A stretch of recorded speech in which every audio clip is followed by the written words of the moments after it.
It's not even controversial anymore. People know in Florida their freedoms are going to be respected. Miranda, hello. Hello. Man, there's just a lot of good political stories out of Florida, which is why we'll never end Florida Report, because it's just too juicy. So It's a juicy state. Juicy state. We're gonna get to the Trump DeSantis weird beef, which is just so odd to me, because they did like each other.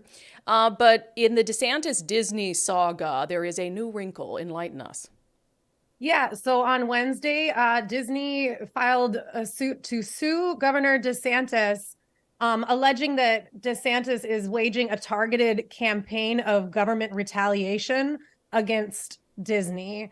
And this came just like minutes after, Disney kind of put a kibosh on that new council that DeSantis put in place. They were trying to restrict Disney's ability to use their land as they'd like, to do developments, new parks, some housing for the people who work for the cast of Disney. And they kind of were like, oh, you can't do that. So minutes after that happened, they filed this lawsuit. And it is just a back and forth between Disney and DeSantis. And it's all just kind of in response to the whole quote unquote, don't say gay bill. And it's getting a little out of hand, in my opinion. I tend to agree. I don't like it. I mean, as much as I don't think companies should get special treatment, right? Yeah. I think that it's just as bad to have, as this lawsuit puts it, a targeted campaign of government retaliation over basically ideology. Now, do I think that Disney is trying to wokeify our youth? Yeah, I think there's some truth to that, but I don't think that it is in keeping with the limited government approach to sort of go after Disney this way. So I wish DeSantis would be more reasonable about it. Don't particularly enjoy it. I mean, also in consideration that people love Disney. Disney absolutely has a huge influence on our culture and our children. And even Disney adults are very high numbers down here in Florida and across the nation. And Disney is also a huge employer in the state. So I think they really need to kind of put the fighting gloves down and start working together, because Florida needs Disney and Disney needs Florida. I mean, they're not going anywhere. So it's time to maybe have a meeting of minds rather than headline fights on a constant basis. Yeah. And again, I'll go back to, the ability of a business to operate essentially as its own independent entity and state. I also have an issue with that, as big as Disney is and as important as it is to the state's economy. But there has to be a happy medium between what the war that DeSantis has waged against Disney and Disney just operating however it wants, however it sees fit. Okay, let's get to the Trump DeSantis thing is so petty. It's like, and honestly, I don't think DeSantis has fed into it. So I give him credit for that. But Trump is so petty about DeSantis being popular.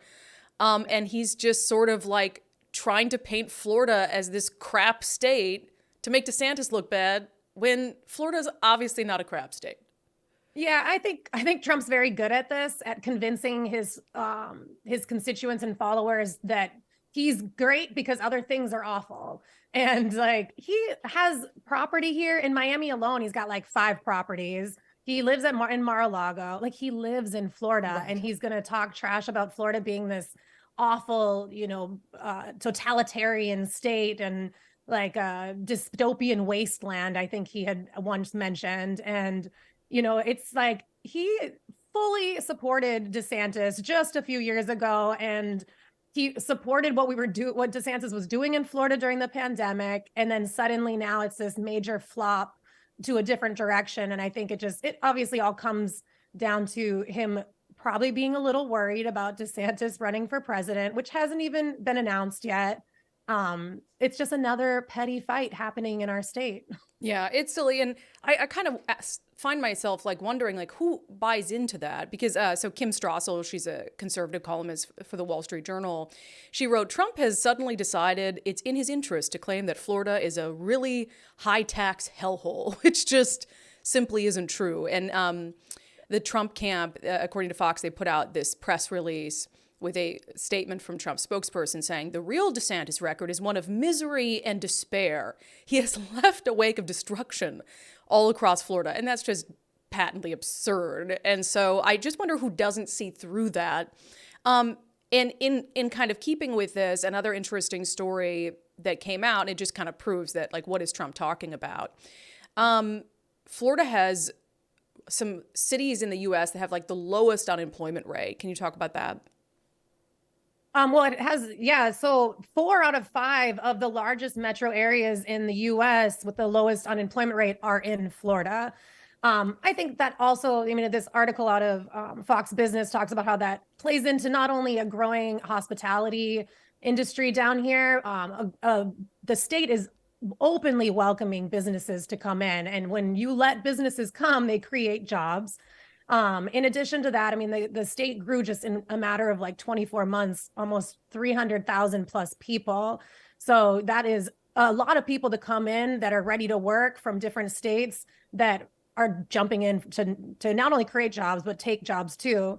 So, I mean, Miami-Dade is one of the highest ones in the state of like with the lowest unemployment rate. And our mayor actually just had a really, really cool like seminar these last 2 days about just like what's happening in Miami, and like thousands of people showed up. He was extremely involved in making, you know, in the conference, speaking and just talking about everything that they've done to improve the living situation in Miami. I mean, I do think a lot of that low unemployment rate comes down to the fact that it is extremely expensive to live here. So a lot of my friends have 2 jobs. So there's like, we're doubling up on the jobs down here just to afford to live here. So there might be a little bit of a dark side to those numbers as well, but we're definitely doing great. And I can't see why people can't see through that, you know, the hate that comes from Donald Trump. You know, obviously there's a reason people are coming here. Yeah, you just got to kind of ignore it and see it for what it is. It's pettiness. But as you said, you mentioned Miami. Fox Business says Miami had the lowest unemployment rate of metropolitan areas with more than 1 million people in February at 2.2%. And we've talked a lot about Miami Mayor Francis Suarez and how, you know, I think he would make a wonderful addition to a presidential ticket, or I know he's considered running for president himself, but what he's been able to do and his making a concerted effort to attract business investment and the tech sector, while other places like Seattle and California and the Silicon Valley are just scaring people away. There's a reason why Florida is doing well, and those steps are part of it. So, all right, Miranda, well, you have just a wonderful weekend down there in sunny Florida, and we'll see you next week. I'll see you next week. It's not even controversial anymore. People know in Florida their freedoms are going to be respected.